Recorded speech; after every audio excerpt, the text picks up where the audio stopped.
video acerca de lo que vendría siendo el sistema del oído y pues está compuesto el grupo por Alison Mariana Parra, por Leslie Estefanía Ocampo y por Samuel Said Freile, que pues soy yo y pues vamos a empezar por lo que vendría siendo el oído externo. Entonces este se va a dividir en dos, el pabellón auricular y el conducto meato externo. Entonces primero nosotros vamos a tener el pabellón auricular que se nos va a dividir principalmente en lo que vendría siendo el hélix, el antihélix, el trago que vendría siendo esta región piramidal y el antitrago.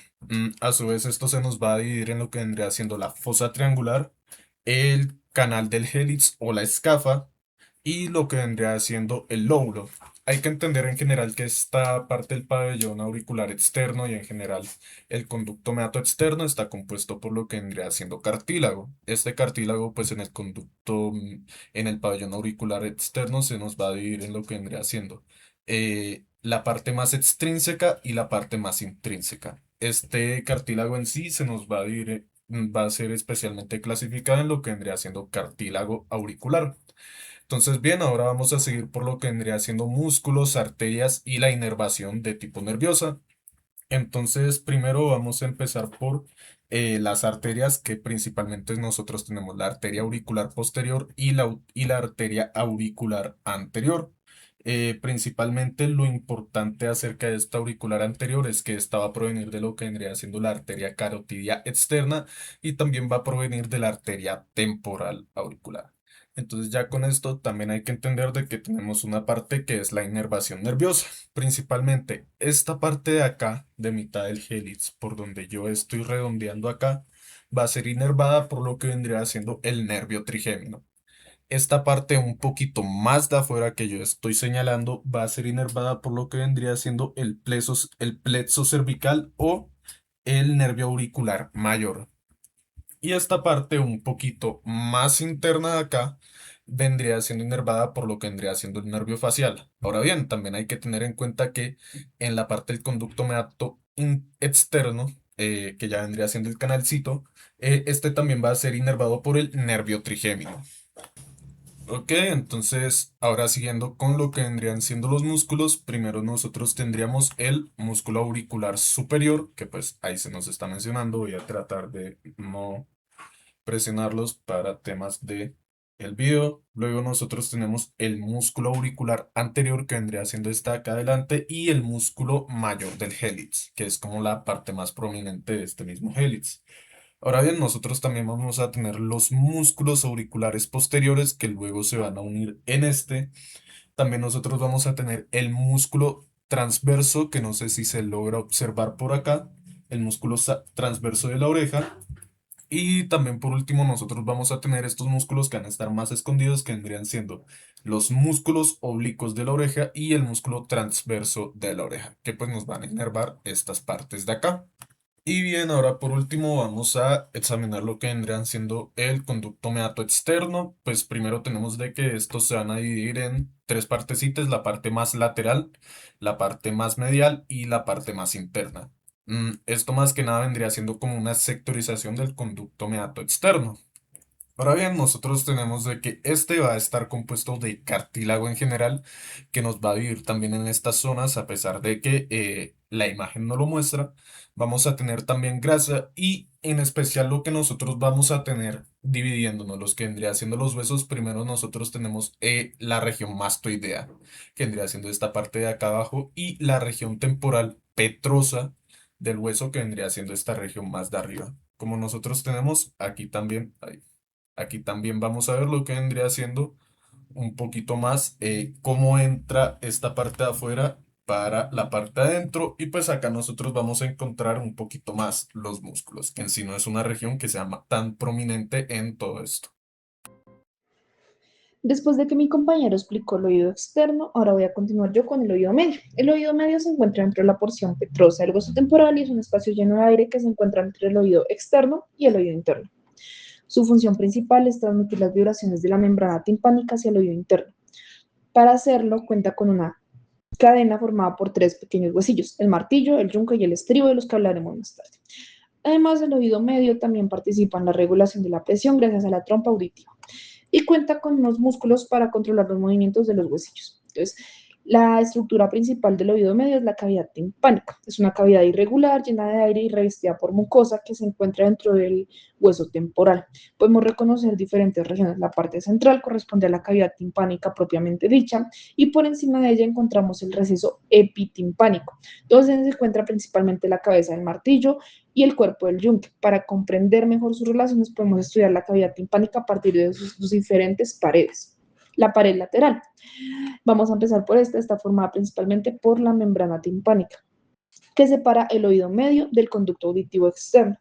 En la superficie interna de esta membrana se encuentra unida al manubrio del martillo. Por eso, cuando una onda sonora llega al tímpano y produce su vibración, este movimiento pasa directamente al martillo y comienza así el recorrido de la vibración por el oído medio. Luego vamos a la pared medial, que es especialmente importante porque se encuentra relacionada directamente con el oído interno. Aquí encontramos la prominencia coclear y dos estructuras fundamentales: la ventana oval, también llamada ventana vestibular, y la ventana redonda o ventana coclear. La base del estribo se encuentra apoyada sobre la ventana oval, por lo que el movimiento del estribo se transmite directamente hacia el oído interno. Por otro lado, la ventana redonda está cerrada por una membrana y permite compensar los cambios de presión que se producen por el movimiento de los líquidos dentro de la cóclea. Entonces ya vamos con la pared interna, que se encuentra principalmente relacionada con la arteria carótida interna. Además, aquí encontramos la abertura de la trompa auditiva que comunica la cavidad timpánica con la nasofaringe. Esta comunicación es muy importante porque permite que el aire entre o salga del oído medio y de esta manera ayuda a mantener equilibrada la presión a ambos lados de la membrana timpánica. Vamos con la pared posterior. Esta se encuentra la comunicación de las estructuras mastoideas. Aquí se encuentra el aditus del antro mastoideo, que comunica el receso epitimpánico con el astro mastoideo. A partir del antro encontramos las cendillas mastoideas, que son pequeños espacios llenos de aire ubicados dentro de la porción mastoidea del hueso temporal. Para ir finalizando las paredes, vamos con la pared superior, donde encontramos el techo de la cavidad timpánica, formada por una delgada lámina. Esta estructura separa el oído medio de la fosa craneal media. Por debajo encontramos el piso de la cavidad timpánica, que se relaciona con el bulbo superior de la vena yugular interna. Ahora podemos pasar a las estructuras más importantes para la transmisión de los sonidos: los huesillos del oído. Dentro de la cavidad timpánica encontramos tres: el martillo, el yunque y el estribo. Los tres están articulados entre sí y forman una cadena que lleva las vibraciones desde la membrana timpánica hacia la ventana oval. El primero es el martillo. Es el huesillo más lateral, unido a la membrana timpánica por medio de su manubrio. Presenta una cabeza, un cuello y un manubrio. Su cabeza se encuentra principalmente en el receso epitimpánico y se articula con el cuerpo del yunque. Entonces, cuando el tímpano vibra, el movimiento se pasa primero al martillo. Después encontramos el yunque, que se encuentra entre el martillo y el estribo. Tiene un cuerpo y dos ramas, una corta y una larga. El cuerpo se articula con la cabeza del martillo, mientras que la rama larga termina en el proceso lenticular, que se articula con el estribo. De esta manera, el yunque recibe el movimiento del martillo y lo transmite al siguiente huesillo. Finalmente tenemos el estribo, que es el huesillo más pequeño del cuerpo humano. Está formado por una cabeza, dos ramas y una base. Su base se encuentra encajada en la ventana oval mediante un ligamento anular. Por eso, cuando el estribo se mueve, transmite la energía mecánica directamente hacia los líquidos del oído interno. Entonces, si seguimos todo el recorrido, podemos entender fácilmente cómo funciona esta cadena. Primero, la onda sonora llega a la membrana timpánica y produce su vibración. Esta vibración mueve el manubrio del martillo, el martillo transmite el movimiento al yunque, el yunque transmite el estribo y finalmente la base del estribo se mueve sobre la ventana oval, generando ondas en los líquidos del oído interno. Así, el oído medio funciona como un sistema que transmite y adapta la energía mecánica del sonido para que pueda llegar al oído interno. Además de los huesillos, el oído medio cuenta con dos músculos que ayudan a controlar sus movimientos: el tensor del tímpano y el estapedio.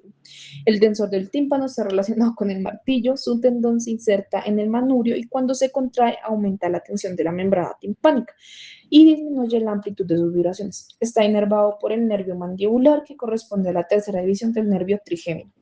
El segundo es el estapedio, un pequeño músculo relacionado con el estribo. Cuando se contrae, limita el movimiento del estribo y ayuda a disminuir la transición de vibraciones excesivas hacia el oído interno. Esto forma parte del reflejo acústico. El estapedio está inervado por el nervio facial séptimo par craneal. Entonces, en cuanto a la inervación sensitiva de la cavidad timpánica, encontramos el nervio timpánico, que es una rama del nervio glosofaringeo, y el noveno par craneal está este nervio entra por la cavidad timpánica y forma el plexo timpánico sobre la pared medial. Este plexo proporciona principalmente la inervación sensitiva de la mucosa del oído y también participa en la formación del nervio petroso menor. Luego vamos a otra estructura importante que es la trompa auditiva, también llamada trompa faringotimpánica o trompa de Eustaquio. Esta comunica el oído medio con con la nasofaringe y presenta una porción ósea y otra cartilaginosa. Su función principal es igualar la presión a ambos lados de la membrana timpánica. Esto es importante porque si existe una diferencia de presión, el tímpano no puede vibrar adecuadamente. Por ejemplo, cuando cambiamos rápidamente de altitud, como durante el viaje de avión, podemos sentir el oído tapado. Esto ocurre porque la presión cambia y debe equilibrarse mediante la trompa auditiva. Finalmente encontramos las estructuras mastoideas que están relacionadas con el oído medio. El antro mastoideo, las celdillas mastoideas con espacios llenos de aire ubicadas en la porción mastoidea del hueso temporal. Estas estructuras se comunican con el oído medio y están revestidas por mucosa. Esta comunicación es clínicamente importante porque una infección en el oído medio puede extenderse hacia la región mastoidea. Entonces, aquí terminaríamos toda esta parte y para resumir todo el recorrido, el sonido llega primero a la membrana timpánica, el que comienza a vibrar, esta vibración pasa al martillo, luego al yunque y finalmente al estribo. La base del estribo se encuentra sobre la ventana oval y su movimiento genera ondas en los líquidos del oído interno. A partir de aquí dejamos el oído medio y entramos al oído interno. El oído interno contiene estructuras relacionadas tanto con la audición como el equilibrio. Está formado por el laberinto, dentro del cual encontramos la cóclea, el vestíbulo y los conductos semicirculares. Para nuestro recorrido auditivo nos interesa principalmente la cóclea. La cóclea tiene una forma espiral y contiene estructuras especializadas para transformar las vibraciones mecánicas en señales nerviosas. Dentro encontramos tres compartimentos principales: la rampa vestibular, el conducto coclear y la rampa timpánica. El elemento fundamental para la audición es el órgano de Corti, ubicado dentro del conducto coclear. El órgano de Corti contiene las células receptoras de la audición, llamadas células ciliadas. Cuando el estribo mueve la ventana oval, se producen movimientos de los líquidos de la cóclea. Estos movimientos generan desplazamiento de la membrana basilar, provocando el movimiento de las células ciliadas. Como consecuencia, se genera una señal eléctrica que puede ser transmitida por las fibras nerviosas. Las señales generadas por las células ciliadas son transmitidas hacia las neuronas, cuyos cuerpos celulares se encuentran en el ganglio espiral de la cóclea. Sus prolongaciones forman el nervio coclear. El nervio coclear se une al nervio vestibular para formar el nervio vestibulococlear, que corresponde al octavo par craneal. El nervio vestibulococlear es un nervio sensitivo y está formado por dos componentes: el nervio coclear relacionado con la audición y el nervio vestibular relacionado con el equilibrio. Ambos componentes atraviesan el meato acústico interno para entrar en la cavidad craneal. Posteriormente, sus fibras llegan al tronco encefálico. Las fibras del componente coclear llegan principalmente a los núcleos cocleares dorsal y ventral, ubicados en la región del puente y bulbo, en la unión frontovulvar. A partir de estos núcleos comienza una vía auditiva central mucho más compleja, en la que las fibras ascienden hacia diferentes núcleos del tronco encefálico. Desde los núcleos cocleares, la información auditiva continúa hacia diferentes estructuras del tronco encefálico. Una estructura importante es el complejo olivar superior, relacionado con el procesamiento de la información proveniente de ambos oídos. Posteriormente, las fibras ascienden por un lenisco lateral y llegan al colículo inferior, localizado en el mesencéfalo. Desde el colículo inferior, la información continúa hacia el cuerpo geniculado medial del tálamo. Finalmente, las fibras salen del cuerpo geniculado medial mediante las radiaciones auditivas y llegan a la corteza auditiva. El recorrido termina en la corteza auditiva primaria, ubicada en el lóbulo temporal, principalmente en las circunvoluciones temporales transversas a Helsch. Aquí la información auditiva es procesada y podemos interpretar las características del sonido. Por lo tanto, este recorrido completo que hemos seguido es onda sonora, pabellón auricular, conducto auditivo externo, membrana timpánica, martillo, yunque, estribo, ventana oval, cóclea, órgano de Corti, nervio coclear, nervio vestíbulo coclear, núcleos cocleares, complejo olivar superior, lenímsco lateral, colículo inferior, cuerpo geniculado medial, radiaciones auditivas y finalmente la corteza auditiva primaria. De esta manera podemos entender la audición como un proceso en el que una onda sonora se transforma primero en una vibración mecánica, después en un movimiento dentro de la cóclea y finalmente en una señal nerviosa que viaja por el nervio vestíbulo-coclear hasta alcanzar la corteza cerebral. Y el oído interno transforma estas vibraciones en señales nerviosas que finalmente son procesadas en la corteza auditiva. Este es el recorrido completo de la vía auditiva.